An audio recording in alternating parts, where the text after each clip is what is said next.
The intent of this particular topic is for us to identify the current challenges, which is the learning outcomes. Also, you will also be able to identify current interventions to the identified challenges. You will see that as we are going to go through during the course of the discussion, a lot of things you are going to identify as your business area or the gaps, business gaps that are there in your environment. So how will you be able to have a very good, correct intervention to be able to address the gap? And also you'll be able to determine the level of readiness for the intervention. So that is our goal at the end of the day that you are going to achieve. And to achieve this particular goal, we will look at number one, business, what and why of it. Business, what and why of it. And also we are going to look at business processes. We are also going to look at business diagnostics.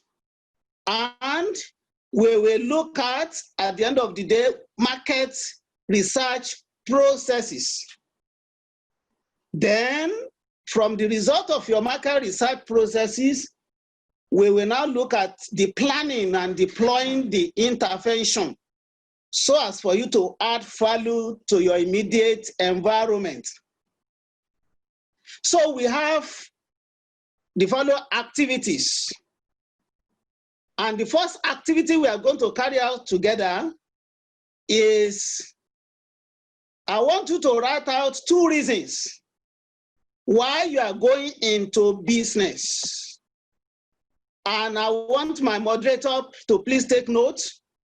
So write out 2 reasons why you are going into business.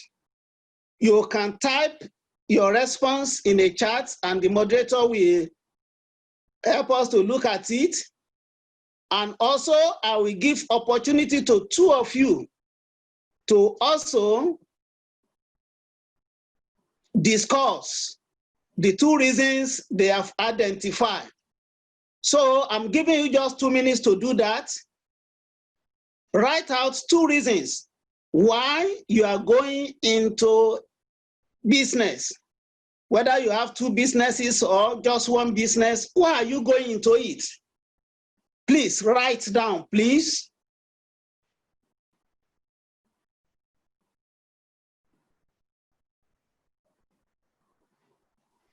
Can I read the answer from a student? Dr. Pate, can I read? Somebody has responded to the question. Okay, you can, Mrs. Oku, you can read the response of that person. Okay. Ishak Abdullahi, he said, the reason why I want to go into business are, number 1, to be employed. Number 2, to help economy grow. That's fine. What a wonderful reason for going to a business. Then we have another one, Ishak Abdullahi. He said,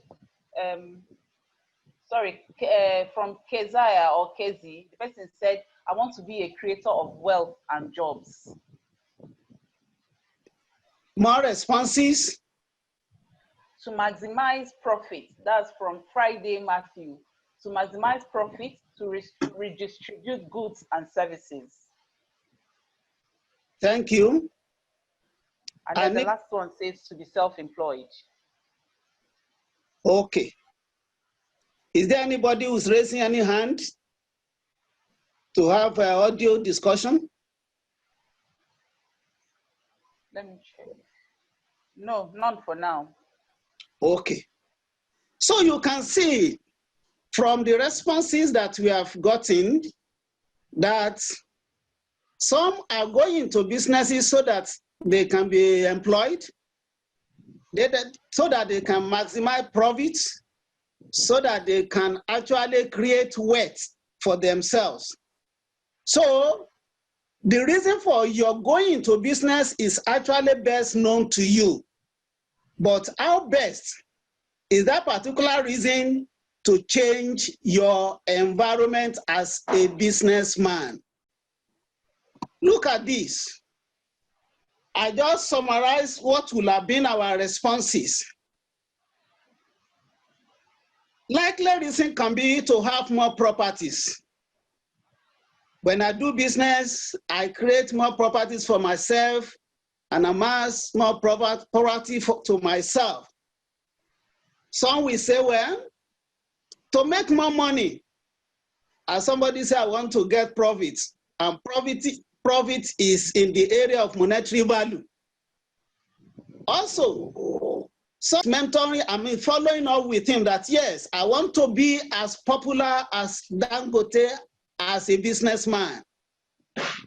Then some people will say, I want to impart on my environment that it's not just for me to be popular and be a popular jingle without adding any value to my environment. While some say, I want to keep myself busy. An employed man is a busy man. He or she wants to be busy. I don't want to stay idle. I don't want to stay in the home, so that people will be asking, are you not going anywhere today? And you are the one to know everything that is going on around you every day, 24/7. So some will say, well, because of that, I want to go into business to make myself, to give myself employment and to keep myself busy. So you can see from this particular perspective that whatever be your reason of going into business, reason number 4 will actually forge you ahead of others.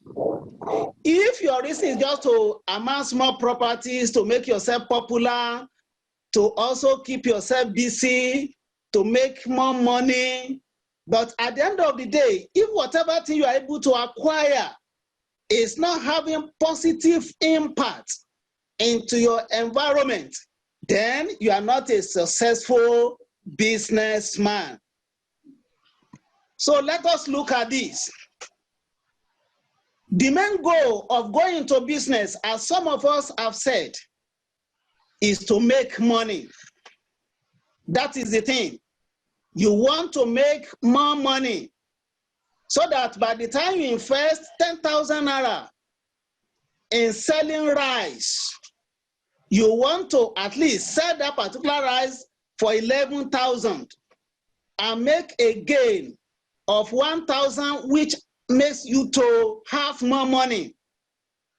But when you are looking at that alone, you need to look at the components of a business.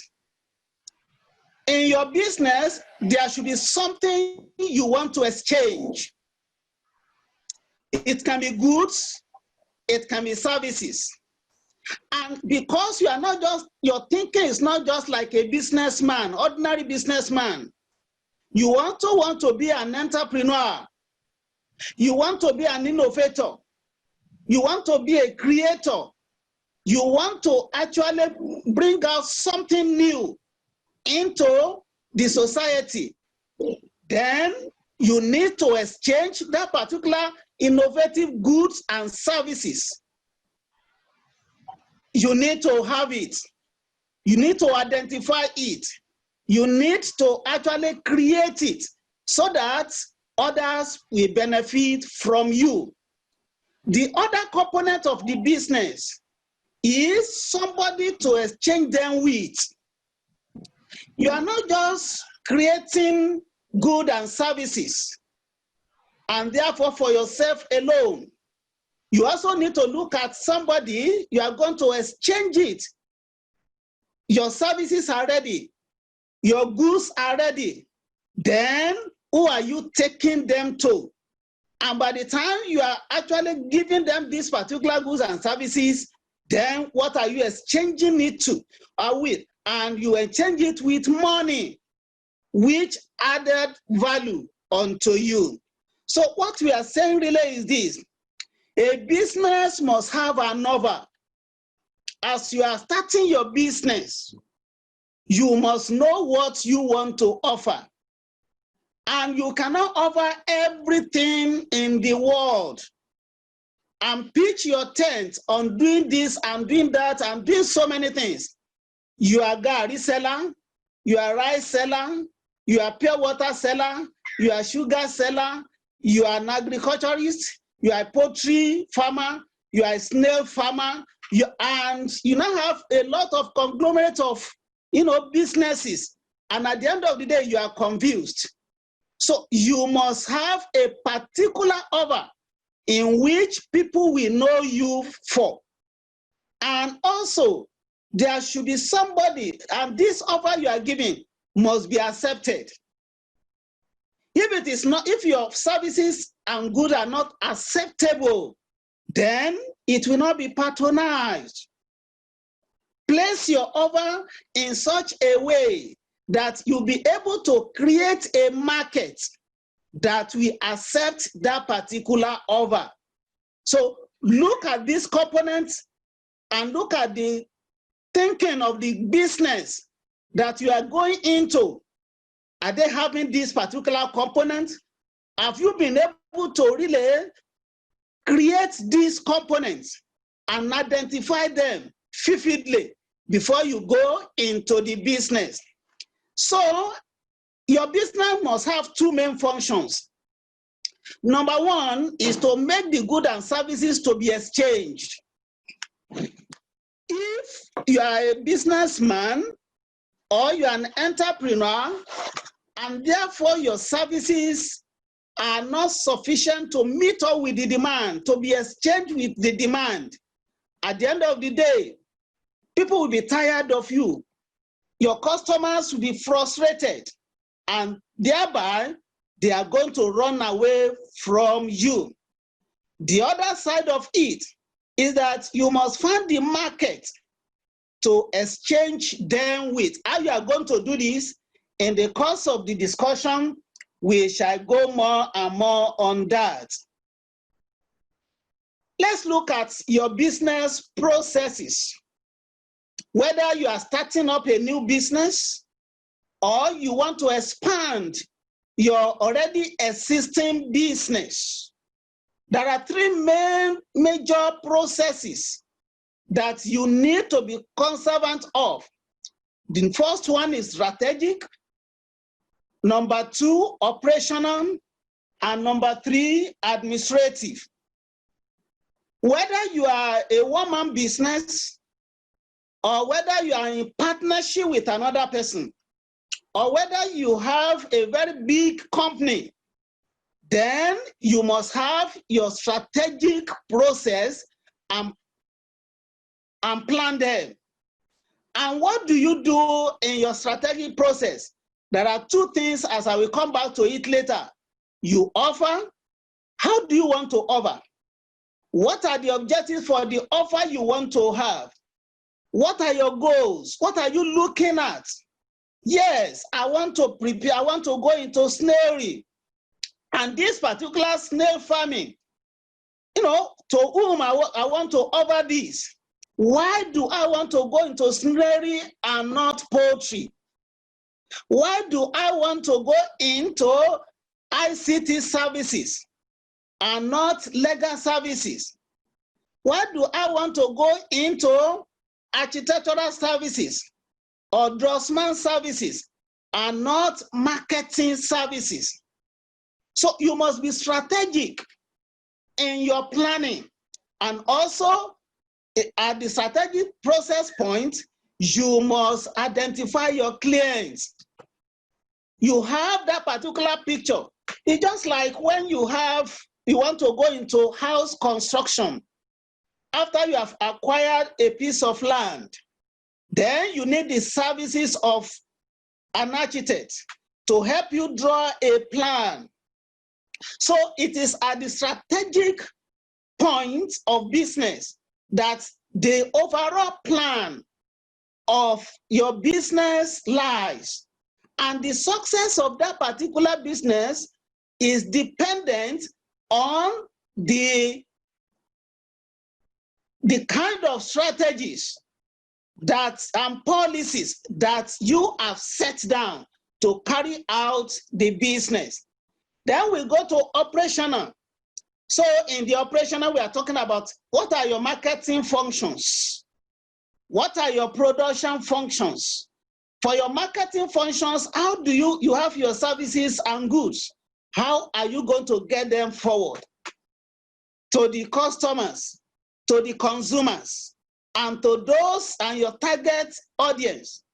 Then, but before you get these, you need to produce them. It is that particular operational level that you do that. For those of us that are going to be one-man business, you are the strategist, and also you are the operational controller, because you are not actually partner with anybody.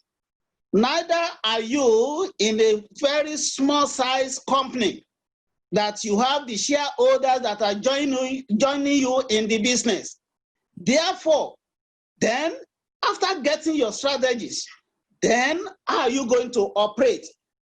At this particular operational level, even if you are sole proprietor of that particular business, you cannot market it alone.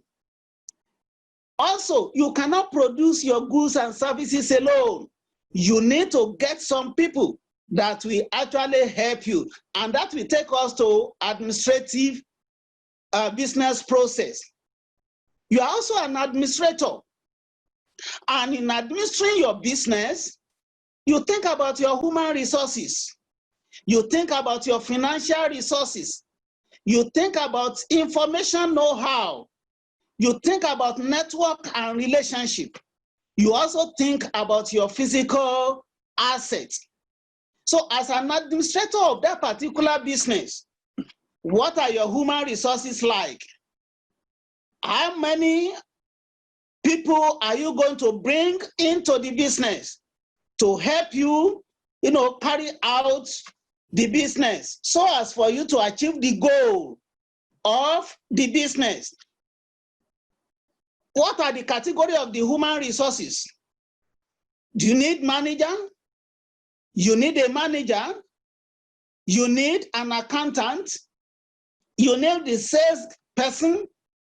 You also need people that will help you to actually do other manual works in the business. So you also need to have your financial resources. Where will you get it? Now, all of us want to leverage on the activity of NASA, CBN NASA loan. And because of this, you want to get your financial resources from them. You want to tap onto that particular opportunity. But at the same time, you can have your savings. You can also take loan from any other place. So you have to think, will your resources be enough for you? Financial resources be enough for you to undertake this, what you have actually set up in your mind to achieve in the business. Then your information know-how. You want to go into producing of cassava, as somebody said the other time in the other session. And as you are going to producing of cassava, and you want to actually focus on the market segment of people that are doing starch. That is your segmented target customers. These people, because you want to produce starch, then you need to have an information. Can I plant any type of cassava? Are the content of starch in all various species of cassava the same? So you need an information. So as for you to know the kind of cassava that will help you to get the required starch that you are going to deploy to your consumers. So you need that particular information. So there's a need for you to go out to ask for the information. And how you are going to do that, when we come to market research, we'll be able to discuss more on that. Then we have network as one of your administrative purposes. Networking. Mr. Ogbole was telling you the other time that you also need to know your competitors. And knowing your competitors will enable you to know the kind of challenges you are going to face in the market. And also, he said you must also bring your competitors into your business. So if you don't take care of them, not those of us that are researchers, when you are carrying out an experimental research and you have identified the intervention you want to use in the experiment, but because there are other variables that are likely to affect the intervention, so as for your results to be dependable and generalizable, what are you going to do? And you cannot remove these particular variables. What will you do? You need to add them into the research so as to make them your moderating variables. The same way, in your network, you network to your clients, you network to your consumers and customers. You also network with your competitor. There is also network with your financial resources. Like now, if you are giving this loan, you cannot start the business and say, well, I've gotten the loan and that is the end. You still keep on networking with that particular, with the bank that have given you this particular loan to enable you succeed. And you must also create relationship. You cannot be an island. You are selling Gary, and you don't want any other person that is selling Gary to know that you are a Gary seller. You don't have relationship with them. You know, have you been into a market and you want to price a commodity? You go to the first seller, and the first seller said, the last price for this commodity, for this phone, is 10,000 naira. You go to another seller who is having the same or selling the same product, and you ask for the price. By the time you negotiate, the person also tells you the last price is 10,000 naira. Then you also go to third, fourth, and fifth, and so on.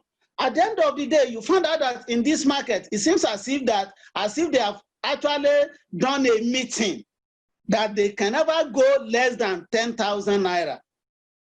So you cannot decide what to buy. But if you don't have relationship with other proprietors in your business area, one, you are likely to be selling at a low price or selling at a higher price, and your customers will definitely run away.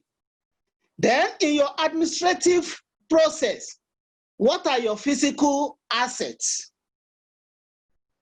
You know, your physical assets, which we call they call it a fixed assets that you are going to buy.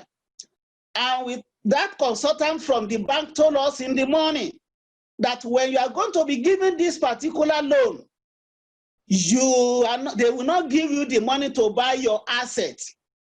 They will only take the invoice from your customer or from your client, and they will pay directly.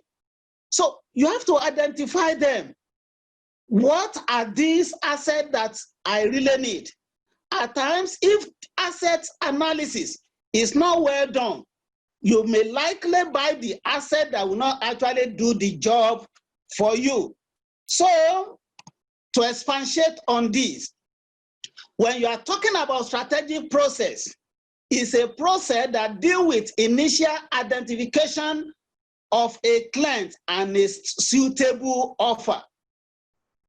That's the thing. You identify your clients and you identify your suitable offer.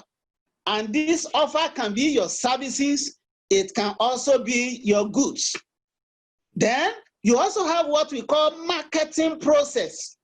And in your marketing process, you look at your advertising, you look at your promotion, you look at your negotiation with your clients, and what are the tactical market processes you want to bring into it.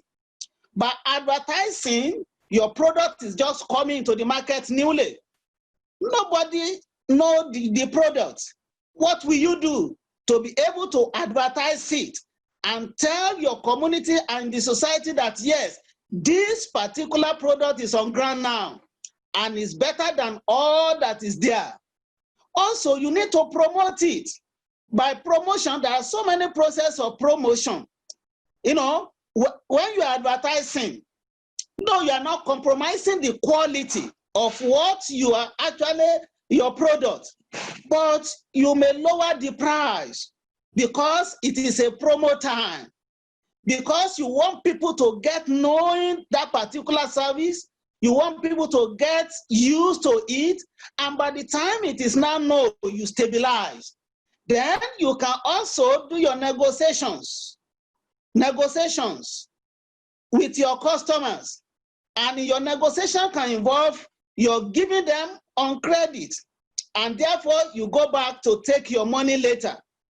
And you cannot negotiate with the price of your product except you actually do your market survey to know what price you are going to place on the product. Also, we have production process. In your production process, you have to put your resources together, your raw materials together, so as for you to get your product out to the market or to get your service out to the market. The mistakes some of the service producers do is that they don't actually think well. For those that are producing physical and tangible goods, you will see them, you know, looking at this area, looking at that area, that if I don't do this, if I don't put the right amount of salt, the right amount of sugar, the right amount of wheat, if I want to bake a bread, my bread will not be of good quality. But for those that are going into service, you know, they depend more on their head knowledge. And most often, they do face a lot of challenges in the market because they did not actually plan their product well. They did not produce their services well. And because of that, it may not be acceptable to the focused customers. Then for your administrative, I've explained that before, you think about your human resources, your financial resources, you think about, do you have the right information? And the information that you have, is it current? People do say that if you are not current, you can never be correct. So is the information obsolete on that particular business? Or you have updated yourself to get the correct information? You look at your network, you look at your alliances and your physical assets. This will enable you to have a good business process. Now that we have seen the overview of the business process, then what is our business diagnostics? When you are talking about business diagnostics, really, when you are running a business and you find out that that business is not actually going the way you have planned, you are not actually getting the expected results as you planned, then there is a need for you to begin to wanting to look at what are the unsatisfactory performance of this business. Is it because I've taken some managerial decisions that are not supposed to take? So, and therefore, you go and look out for the reason why the business is not performing. When you are not well, you go to the doctors, and when you are before your consultants, what are they going to do? They have to diagnose what is wrong with your body. They will ask questions, and with the responses you are giving out, they'll be able to deduce, and they'll be able to query some things as the sickness that is actually affecting your body. The same way, in business, you need to place your business before yourself periodically to see whether your business is performing or not performing. But for those of us that are starting newly, you want to get this particular loan so as for you to start a new business or to start rendering a new service. What are you going to do in your diagnostics? Then you have to carry out a process of systematic investigations to all aspects of the new business in order to achieve your goal. Before you start the business at all, you need to carry out a systematic investigation on that particular business. Yes, I rise up one morning and I saw somebody actually selling motorbikes. And because Okada is almost in every village, in every city now for business and transportation. And therefore, you just wake up one morning, you get that particular money.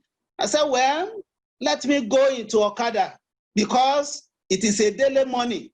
And because of that, you rush into it without investigation. You don't know the problem they are facing.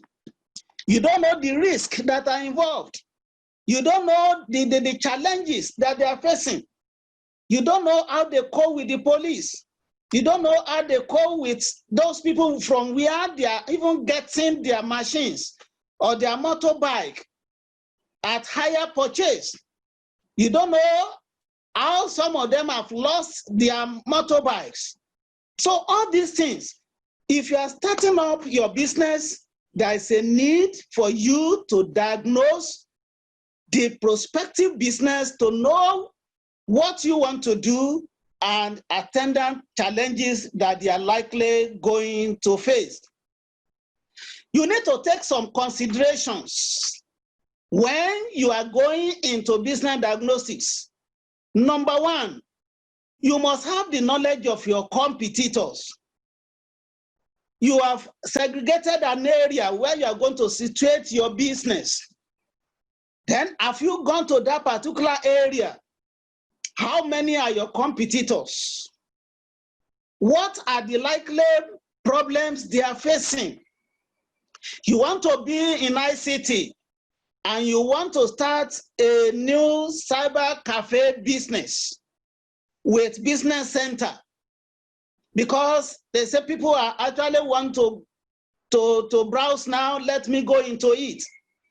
And you are starting it. But in your environment, you find out that you are not likely going to be the first person to start such a business. Then, have you found out from those that are already there what challenges they are facing? You must have their knowledge, and how many of them. If already in your community that is just an estate, you already have like 5 business centers with cyber cafe, and you still want to pitch your tent there, then you're already creating a problem for yourself. That is number one.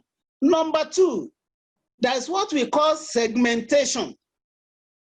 And when you are segmenting, you are having a focus of your customer group. Your customer group. Who are those people that you have in mind? Yes, I want to go into poultry because everybody needs eggs. But it is not because everybody eats egg. If it is the eating of the egg alone that is the source of marketing for producing egg, then most of the poultry farms must have closed down. So you need to know, who are your customers? Are there people that are just, household consumption of egg? That is why you are going to poultry. How many companies actually need this egg?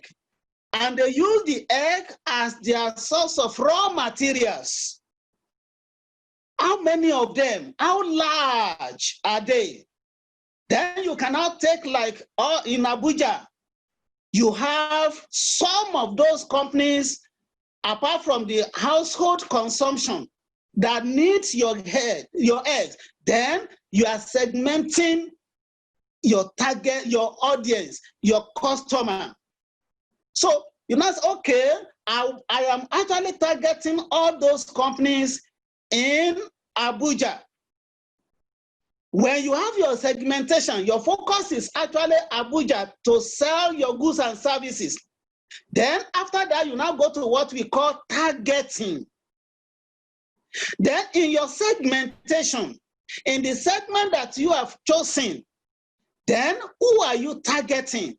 In that particular place, as I'm illustrating with the egg production, for instance, you now find out that you have companies like that are actually into gala and all these confectionaries where they use egg. You also have some of the powder production companies that they also add egg as one of their constituents. Then you have pharmaceuticals also that are using eggs to actually add as one of the material to produce your drugs. Then when you have identified them like that, among this particular group, your customer group in your segment that you are really going to target, at the end of the day, by the time you now identify like 5 of them, you can now say, okay, for me, I want to target the pharmaceuticals to actually be giving them egg. Or I want to target all these confectionery companies to be giving them egg. Or I want to target hoteliers and go to their hotel. And when I produce my egg, I will just be taking it to them. So that is your target business diagnostic. So to be able to identify from your segment the right target that we demand for your product. Then after that, you also do what we call positioning. Positioning. What place do you want your product and services to be? And you cannot do that, as aforesaid, that if you want to do that, you first of all do what we call market survey. We are coming back to that later. So that you'll be able to know where you are going to position your product. When we are talking about positioning, it does not necessarily mean the office where you site your business. We are focusing on your product and your service. Where do you want to situate your product and service in the market? If you look at the entrepreneur Dangote, his target is that you cannot go to any house without having his products. And that has been his determination. So if you go to any house, if you don't have Dangote salt, you have Dangote rice, you may also have Dangote spoon, you have Dangote beans, so you have Dangote sugar. So he has somehow positioned his product in the market in such a way that there is no any household that is likely not to use any of his products. And when you go to the market, they begin to look for that particular product. Oh, where is Dangote rice? That is what I want to buy. Where is Dangote cement? That is what I want to buy. Where is Dangote salt? That is what I want to buy, because he has diagnosed the market and positioned his product in such a way that it's hard for a woman to go to the market without buying a Dangote product. Then the next thing you have to do in your diagnosis is the strategy verification. Planning, strategy planning. You have to plan your strategy. And in planning of your strategy, what policy are you actually deriving for that particular, for your business?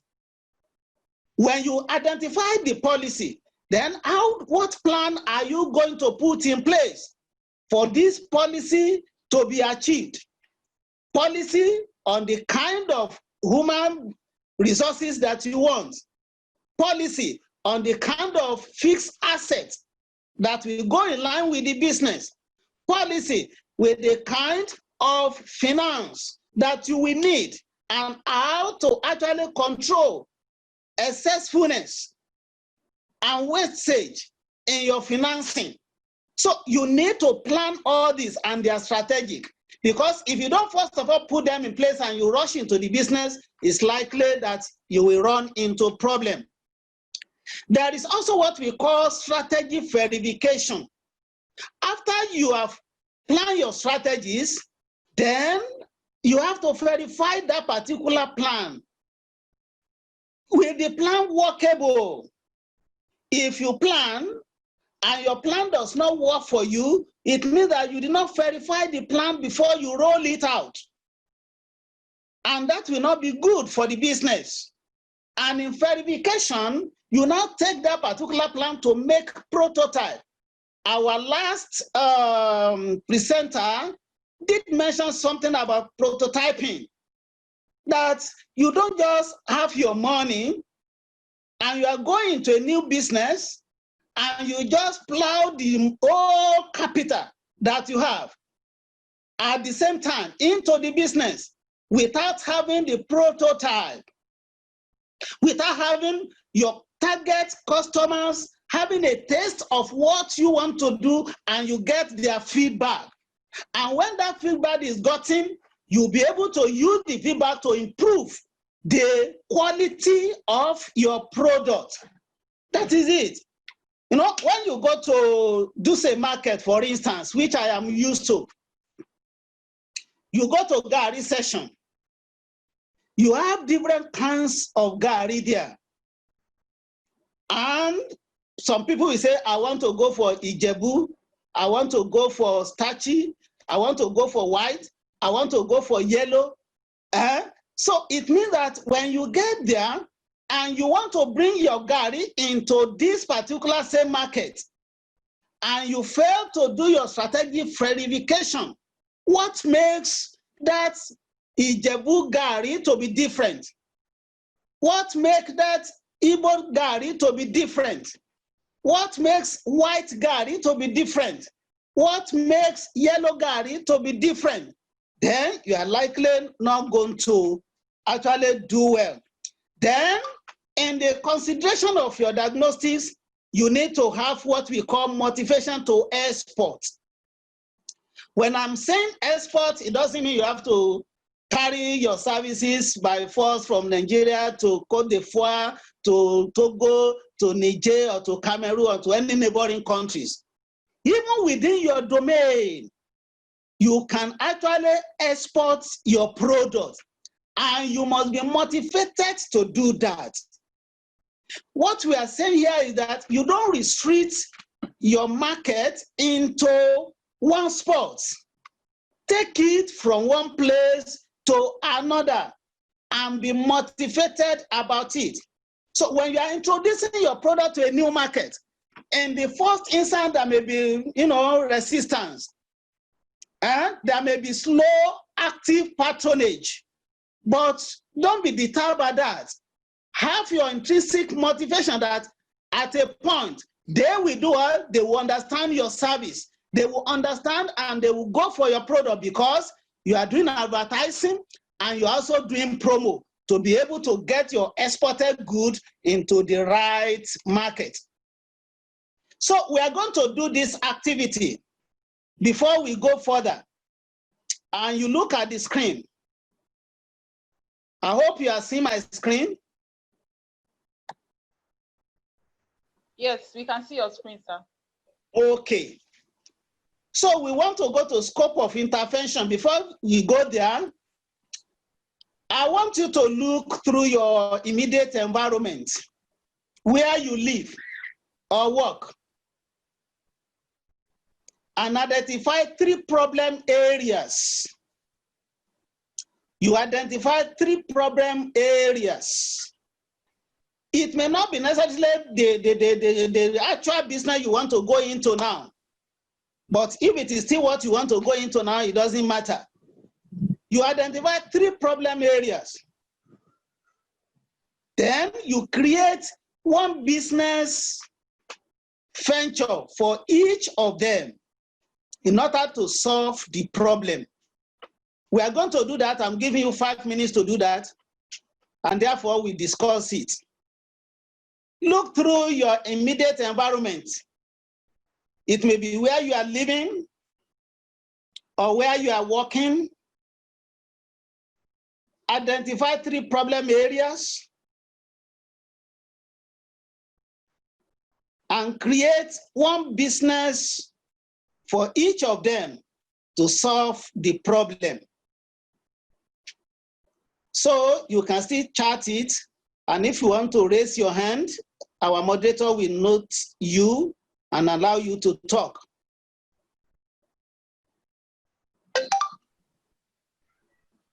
If you are living in Abuja, if you are living in Lagos, anywhere you are, you know. Dr. Opataya, sir. Yes. We have a hand raised. Okay. Can we allow him or her? Mr. Kessie. Mr. Kessie. Hello. Yes, hello, good afternoon, everybody. Good afternoon. Go ahead and talk. Actually, I'm in Abuja here, and the 3 problems I identify in my area is high rate of unemployment, hunger, and illiteracy. And when I say literacy, it's not just formal education, even the informal education. And I can actually solve the problem with one business, not 3. For instance, my passion has always been farming. And a lot of farmers set up their farms without thinking of how to empower others. Mostly is by training. And most of the training are not practical training. And we do it and make most of the people around us to pay for the training. While we can actually do all that by giving back to the community and also make money. Because one, if somebody can come to a farm and learn the whole process of the business and the management of the farm and running of the farm. For instance, if I need a welder, I have to go out to look for a welder for a welding that will cost just maybe 500 naira. But because I'm taking him from his place of work down to my place. But if I can actually buy a welding machine of about 20-something thousand, which is portable to carry around, I can always do my welding in my farm. And if I learn the fabrication, so I am actually thinking of a model that in a farm, you learn from machinery maintenance, assembling, fixing your own farm, doing your farm design, and also food preservation and food processing. Like you farm your mango, for instance, or guavas. When you don't sell them in the fresh market, you can actually turn them into jam. So you say someone can come to the farm, train, give his labor is free. So it increases the productivity of the farm, which they sell and make profit. And he also learns. And when the farm is expanding, they can pick those who are serious to actually be workers in the farm. And those ones that were not picked can go to other farms to work or be farm managers or set up their own business or also be consultants. And when you want to expand the training aspect, you can also bring some of them that will be good in the training rather than the practical aspects of the business. Okay. Thank you, Mr. Kezi. Okay. Yeah, Dr. Fateh, please. Yes, thank you very much, our contributor over there, who identified 3 problem areas: employment, hunger, and illiteracy. And also, to solve those 3 problems, you want to go into training, you want to go into farm machinery fabrication, you want to go into farm products, and not just selling these products, also bringing other people to come and learn and train them how to do that.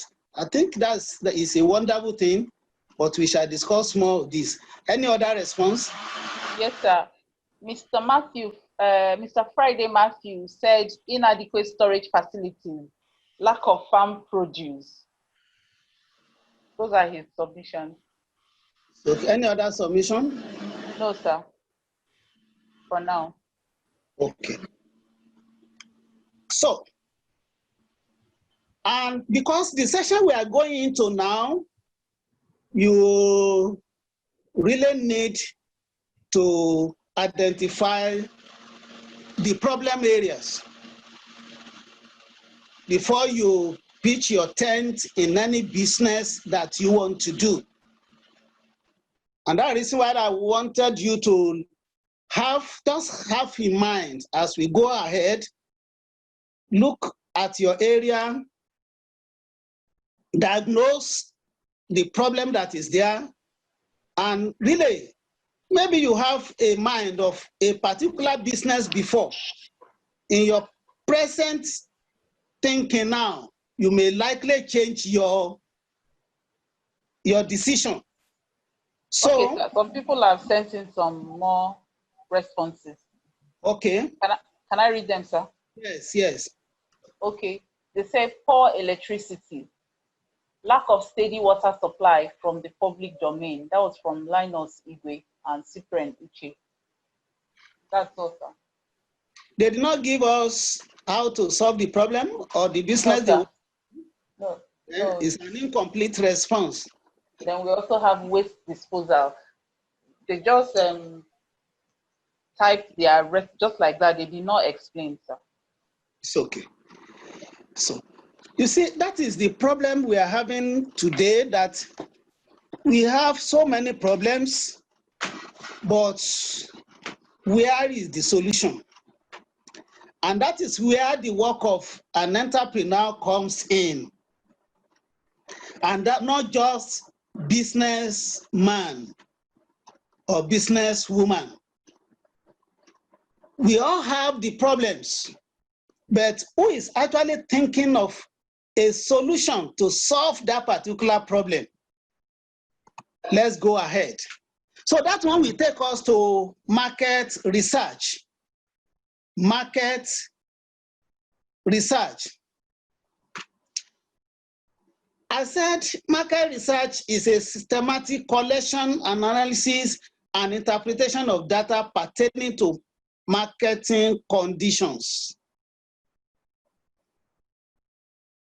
You cannot just launch into or go to somewhere without having adequate knowledge of what you are likely going to face. In business, marketing research is an essential component, and if it is not well done, it may actually mar the business. And when it is well done, it will make the business to profit and to achieve its goals. And in market research, you should be able to do a lot of gathering of data. You analyze it, you interpret it, and you begin to, from your interpretation, you come out with a service or product that you want to go into. But before we go further, what are the steps that you will need to carry out a market research. Number one, identify the problem. And that is what we first of all done now. And the activity that we just completed. That some of us were able to identify some problems. Problem of unemployment, problem of hunger, problem of illiteracy, problem of incessant electricity delivery. We have so many of them because every community or society has a problem. And people are looking for somebody who can sit down and think to actually bring out solution to the problem. And you can be one of them. So you identify that problem. What are the objectives you want to achieve in solving that particular problem? Then you ask questions. Why is it that people are hungry? Is it because there is not enough food? Is it because there is no money? Is it because, whatever be the reason, why are we having illiteracy? And we have so many youth, we have so many adults who are illiterate. And when we are talking about illiteracy, you can be educated and still be illiterate. Anytime an educated person is doing what is not supposed to do at the right time for the right purpose, that person is an illiterate person. Number two, you need to develop a research plan. A research plan. And don't forget, we are talking about systematic investigation. In your research plan, you need information. What are the information that you need? You need to do your research methods and your research sales. Sometimes ago, about 4 years ago, that was specifically 2016 or 2015, I undertook with somebody a research, market research for Total Oil. And in that particular research, Total wants us to get to all the Total filling stations in Nigeria. And the proponent of the research, I mean the person that got the job, was given the job and has to co-opt some of us that are researchers into the research, state by state. And I was actually overseeing an aspect of Oyo State at that particular time. And in that particular research, we go to each of the Total filling stations in every state in Nigeria, so as for us to gather our information. But before that particular time, we have planned how we are going to do it. And the information that we require to get, we have already planned them. So after the planning, you have to conduct the market research. And this includes your secondary data, your primary data, and use different kinds of techniques. I will tell you later the difference between secondary data and primary data. When you get your data collected, you have to analyze it and make your report and interpret the results. Why are people hungry? You go to the market and therefore you ask questions. And after your question, the answers given to you are analyzed. So you now find out that when there is no enough supply of Gari in most of the markets. Or you find out that most of the Gari that are supplied into the market, they are actually not good for consumption. And because of that, people are resisting buying Gari in that particular environment, though it is available. Then, when you now interpret your result like that, you make a recommendation to yourself.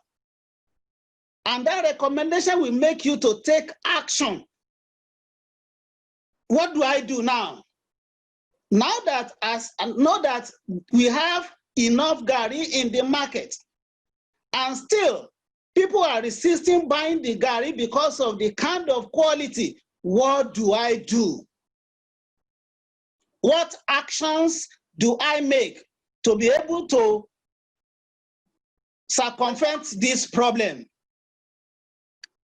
I want us to look at these two terms, market research and marketing research. They are not the same. They are not the same. When you are carrying out market research, what you are doing is that you want to investigate market for your products and services. Most of us are likely to come out with new businesses now, and you want to launch into that particular market. The kind of research you need to do now is market research. After I've produced this particular palm oil, where am I taking it to? Will it be acceptable in the market?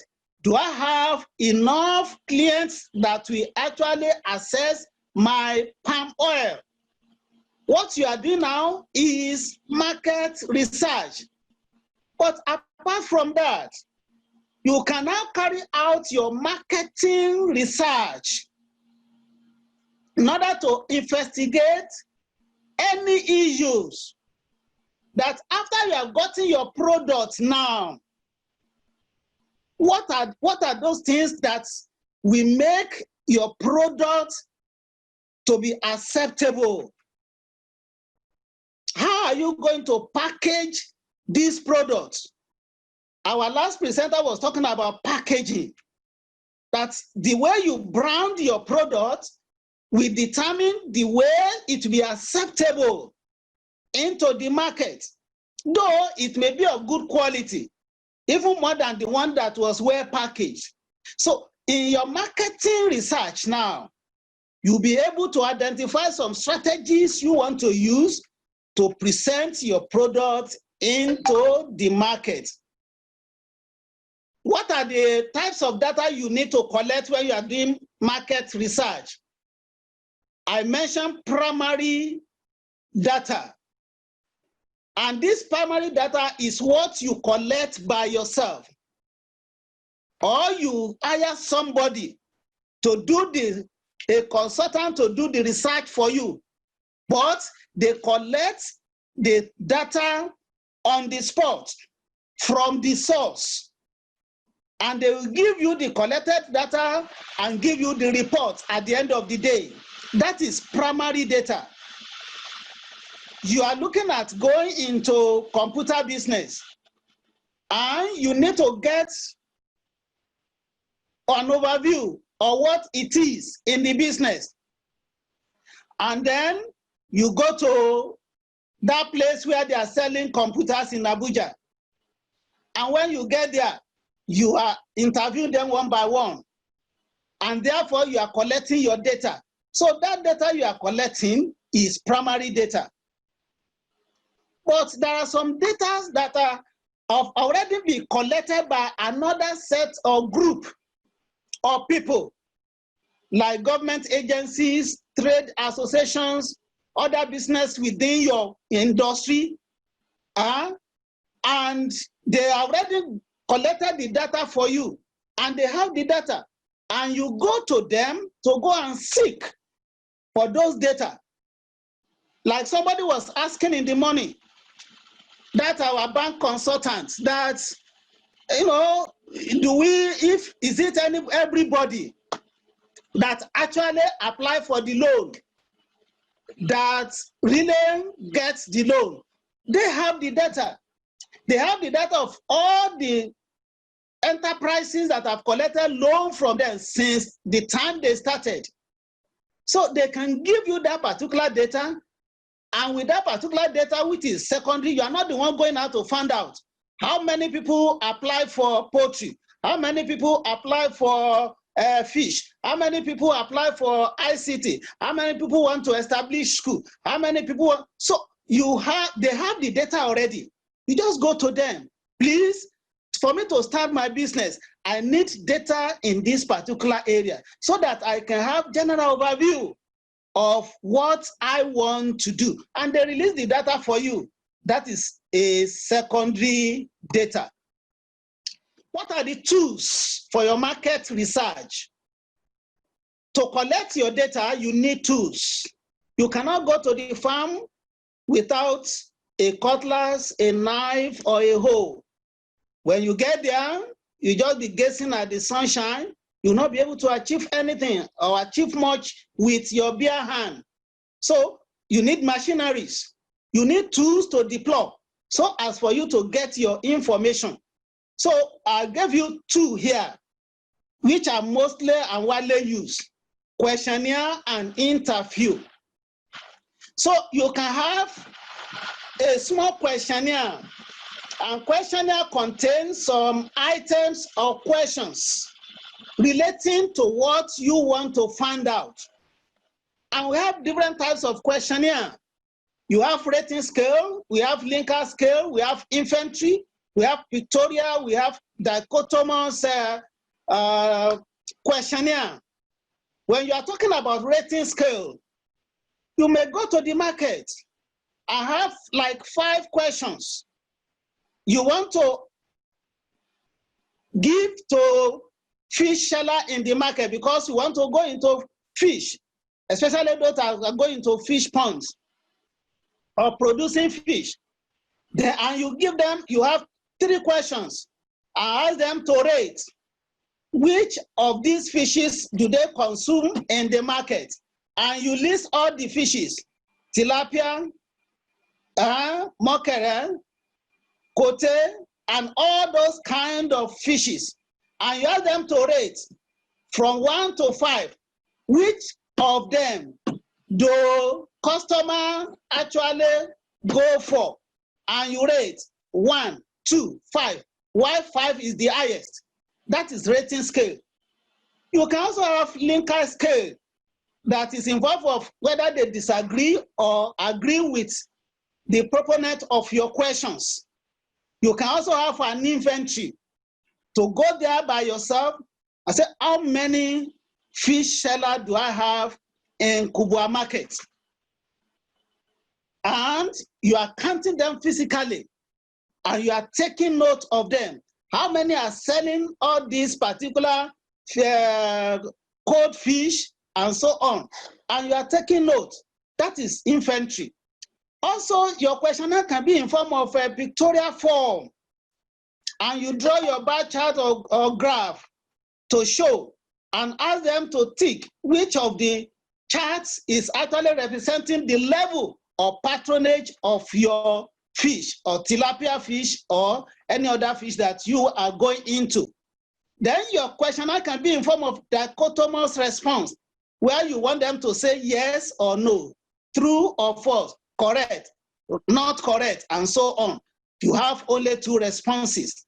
Then you can also use what we call interview. Your interview can be structured or unstructured.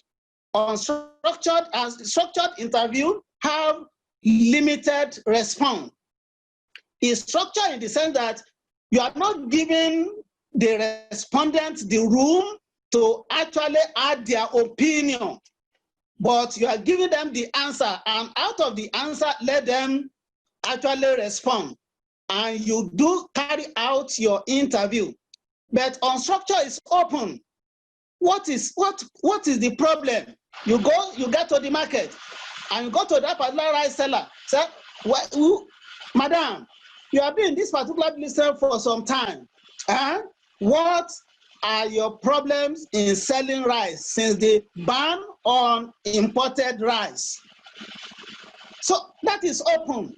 The madam will just open up to you and talk to you and talk to you and talk to you. But if you have listed it that, okay, which of the following rice are actually in the market now, which of the following imported rice are available in the market, and you list them, and you find out that we have hundreds of imported rice, you may not be able to exhaust all the models and the types of rice that you have in the market. So that one now, you still restrict them, but you may not really get all the information that you want to get. The mode for interview can be telephone. You can just pick your phone and call a competitor and ask questions. Some people disguise like a customer. I don't know whether you have done it before.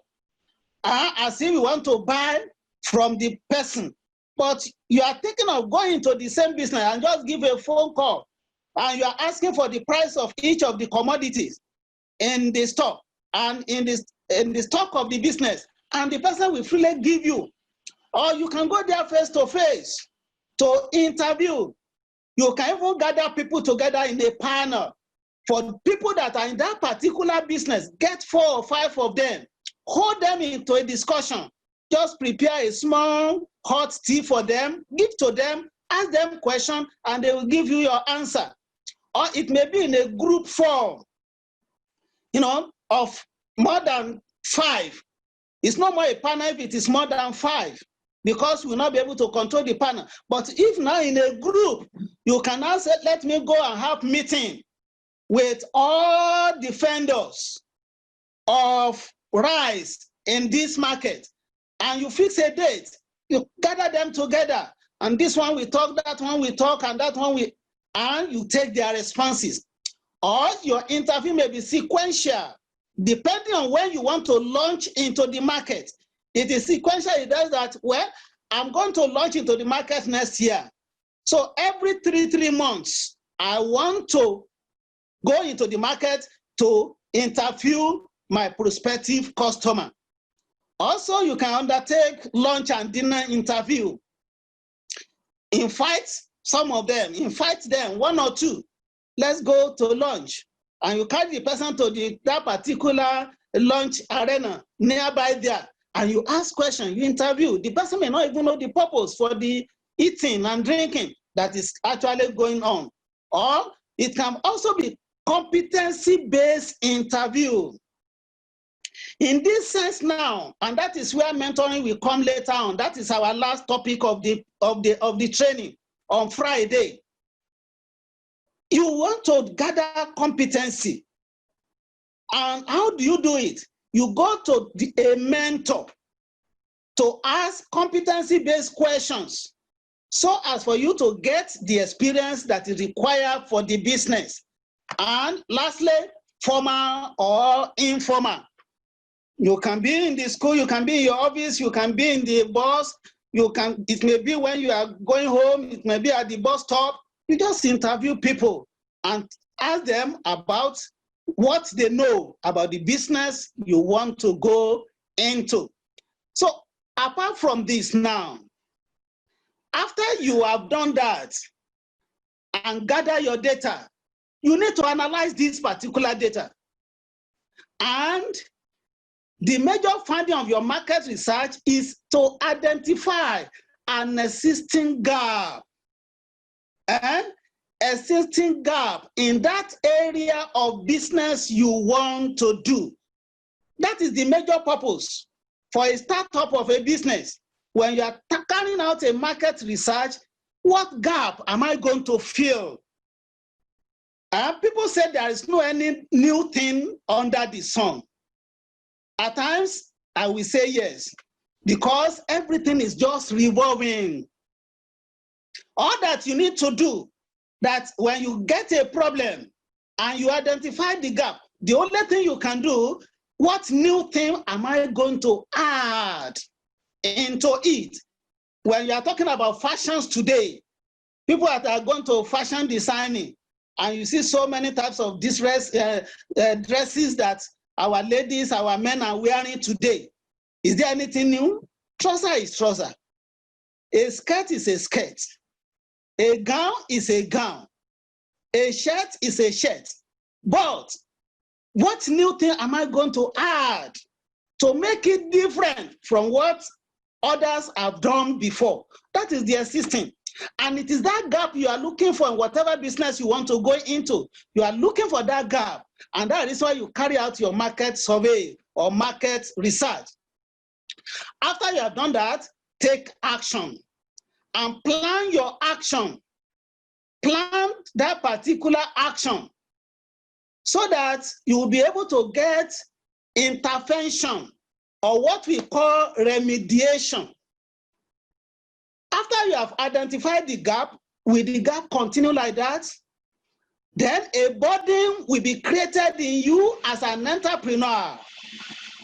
And your sleeping and waking thought will be on that particular gap that you have identified. And now you begin to plan, what intervention will I bring into this problem now? What are the remediation that I need to bring in so as for me to meet this particular gap that is already being created? That is what we call intervention readiness. So when you want to take the action, or you determine to take an action and go into a business now, you need to ask yourself this question: how ready are you to fill the identified gap? Are you really ready? All of us that are here now, except our facilitators and other officials that are in the house, we want to collect money. We want to collect money. We want to go for loan. Ask yourself that question. Are you really ready?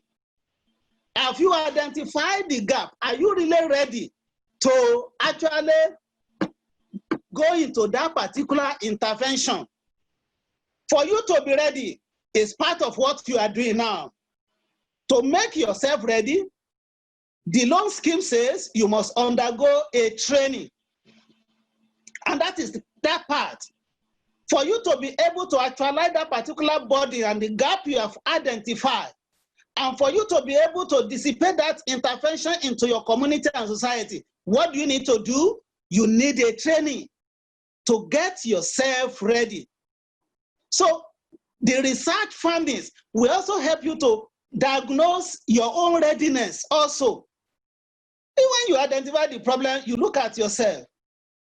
Do I have all it takes to go into this business? You don't have the money, and that is why you now say, okay, let me go for loan. It's part of it.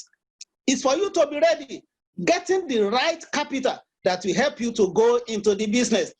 Therefore, at this particular point, you as an entrepreneur, you must be sincere.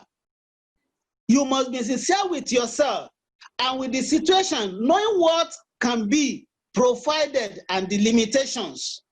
You must be sincere. What are those things that you can provide, and what are your limitations? You must identify that if you want to intervene, so that you will not become weak in the middle of the way. Now, let's look at some key indicators for your readiness. How will you be ready? How will you know that you are ready to go into that business? You look at the idea. Is that idea sellable? How sellable is that idea? And your idea will be sellable based on the fact of the value that you are adding to the existing twin product that is already in the market. So if that idea may not be sellable if there is no any added value. Yes, let me produce liquid soap. It's good to produce liquid soap. Liquid soap is everywhere. Is it only because this one is coloring its own green? And I say, okay, I can see that it's only green soap that is in the market. Let me make it yellow or red. And by the time they are seeing your red, they are afraid to even touch it because they think that it's a blood. So that's your idea. How do you want to present it before you deploy? How sellable? You yourself, you should be able to ask yourself that question. Will they be able to do it? And where you can know that is this. You know, you must do pilots. Your pilot testing will enable you to know whether your idea is sellable or not. And that is where your prototyping will also come in before you go in full force. Then you also need to look at your resources. Do I have enough resources to drive that idea in terms of your required knowledge, finance, support, and other resources? I've expatiated on that earlier on. Then, do you have the technique for deployment? How do I want to deploy this thing to the market? What are the techniques? Are you going to manually do it? Are you going to electrically do it? You know, we have online marketing today. People, because of pandemic now, it has been enhanced. And people buy and sell now online. How do you want to deploy? What techniques do you want to use to get your product ready, to get your services ready, and also to take it to the customers? Also, you need to find out who are your competitors. How old are they in that market? And what is the acceptance level of their product or service? Do they have a mechanism to, do you have a mechanism to compete? Well, why will customer prefer your own to their own? So these are some of the questions you need to answer. And if you answer this question reasonably, faithfully, you find out that you'll be able to write down the answer that will match your product or service deployment. Then you look at your collaborations or network. You look at your mentorship. Do you have them in place? Who are your collaborators? Somebody, Mr. Ubole was saying the morning that if you want to actually supply a product and you know that you don't have enough, you want to co-opt another business to help you to deploy it. What do? You must let your customer know. That is collaboration. You can collaborate with sister or resemblance businesses. Yes, you may say, we are competing, but your competition can be healthy at times. We have healthy competition. And in that collaboration, you move yourself. You agree with that particular sister company or business that is doing what you are doing. And you can even help yourself to move forward. That is collaboration. When you get to Wuse Market and you want to buy a specific brand of hand washing machine, and that vendor that you go to don't have it, what are they going to say? They may likely tell you, just wait. It's in the other our store. That our store is another person. They are collaborating together to exchange goods and services. That is collaboration. You must trust one or two of such that will likely move your business forward. And that is what we are saying. Then in launching your business, you must also think about the risk associated with your business and your readiness to bear this particular risk. Most of the time we look at the profit we want to maximize, but we think less of the risk that are attendant to that particular business. But when you are planning profit, also plan the risk and plan how you are going to mitigate that particular risk with your business so that nothing will happen to you unknowingly. You know that so many businesses are crumbling up and down now since March because of the pandemic. Nobody expected it. Nobody expects that I can be at home for 3 months, and therefore somebody will say you should not go out. And the business gets stuck. So the same way, such things, you foresee some risks. If this thing happens, what am I going to do? If that one happens, what am I going to do? So you get yourself ready so that whether it's not happen or it doesn't happen, everything will still go in line with your plan, and you'll be able to achieve the goal of the business. So we look at deployment before we round up for this particular presentation. Deployment planning. You must deploy. We have so many ventures today. They have warehouses, and it is in their warehouses that their products are. These products are not really taken to the spots where they are being demanded for. So for you now to get your product and services to the target audience, then you must plan your deployment strategies. Number one, there's some consideration you need to make before you deploy your products. What are your assumptions? What are your constraints? What are your dependencies? Your assumptions are the likely risks you want to use. What are the risks involved? Okay, if it's during the deployment of my product, if it happens like this, this is the step I'm going to take. Or you assume, your assumption maybe that all things being equal, if the environment is cool and calm, as all of us now, we are looking like angels that, well, by August, everything will be okay. By September, everything will be calm.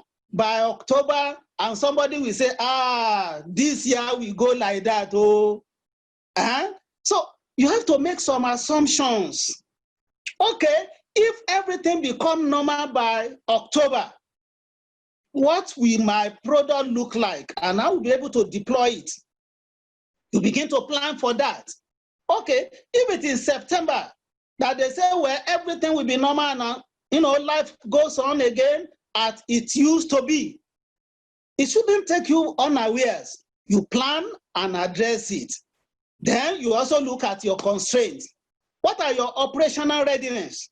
Do you have the machines to deploy your products? Do you have the human capital to deploy your products? Have you also identified the cost of deployment of that particular product, where you are taking your product? What have you done to help your customers to also safeguard the product you are taking to them? Then there is what we call data creation and data conversion in your deployment. When you are taking your goods and services out, you must have your record. I think one of our topics will deal with that.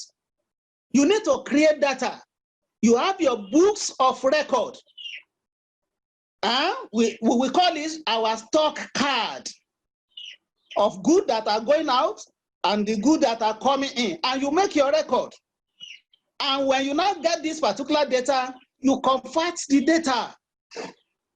As one is going out, how many are coming in? What is the balance? What are my expectations? Then you interpret, when am I going for another product? When am I getting another intake of this particular product? You should be able to do that. Number two, we have timing of release. When am I going to release it? There was a time they said, well, in this country, because of the pandemic, no movement. The only thing is that you can only move food items interstate. They will allow you to pass. But during that particular time, you found out that some products still perish on conveyance before they get to their destination. Some, because of the security issue, and the security agent will say, no, you cannot go. And because of that, some of those products perish on the way without getting to where they are carrying it. So what is the time of release? When are you releasing your product to your customers? You must determine that. Then your training is very important. And this is part of it. Even after this particular short training of 5 days, you can still go for further training on specific areas of that particular product. Then your accountability. Your accountability. Let me tell you, as a proprietor, an entrepreneur, or a businessman, you are accountable to whatever thing that happened to that particular business. You ask yourself question, why am I failing or why am I succeeding? What are those things that makes me to succeed? What are those things that makes me to fail? Accountability is very, very important. When you are now deploying your product, you must have accountability. Get necessary data. Then transition to support. Transiting. We are talking about export the other time. And I said export does not mean taking your goods to other countries. Even within your communities, you are still exporting. Transition. What are the mode of transition of your product that you want to employ? Then notification of deployment. When you want to carry your goods to your market, you must notify where your destination. Notify them where you are carrying it. The quantity you are bringing, you let them know. The vehicle that is bringing it, you let them know. Or who, if you are not using any vehicle, if manually and you want to use human being, the kind of person that is bringing it. Why? Because some people may counterfeit your product and another person will counterfeit it and still go and supply to your customer, but you are not the one sending them. So you must take record of this and give notification and take every necessary data. Think of your operations and release your plan, your deployment plan. If your customer is saying that, please, it will be next Monday before I will be ready to take your good, don't force your good on anybody. Because if you don't have the release plan and follow the plan of your clients and your customer also, you may deprive them of their freedom to request for their goods or the good they want from you. If you are into services, as some of our marketing service renders we do, they will want to force themselves on somebody by force. Think of it, those people that are rendering these insurance services. If you have come across them before they can leave you, you will try. They will want to force. If you don't say this particular, if you said this plan is okay, they will say they have another one. If you are still shaking head on that one, they say they have another one. And they really want to, some take premiums, and at the end of the day, they cannot continue because the producer or the supplier is not allowed them to think, have a deep thought before they subscribe to such a platform. So we should think very well of our deployment. And also, when all are set now for the business to start up, or you want to expand an existing business, what do you need to consider? Your awareness creation is very, very important. Your resources is very, very important. Both your resources can be human and non-human. And your business communication strategy must be well put in place. Communicate with your customers, communicate with your clients, what are you going to use? Are you going to be calling them on phone? Are you using social media? And you do have them on your WhatsApp group? Do you create a group for them to communicate with your customers so that you have a group, you become a family, and therefore every member of that particular business family is looking at you as their thank God to supply their wants. And if your communication... Pataya, please. Dr. Pataya, sir. Yeah. Yeah, please, sir, try and start rounding up so that we can give room for questions. I just have 2 minutes more. Yes, please. Thank you, sir. Thank you. So, in conclusion, I asked this particular question. Are you therefore ready for the takeoff of the business? Are you ready for the expansion of that particular business? My message to you is that search your environment, identify the gap, plan your takeoff, deploy your products appropriately, and at the end of the day, the sky is not even the limit. So on this particular note, I want to say thank you for listening. I hope I've not confused you, but I've convinced you to be able to go along. Thank you very much.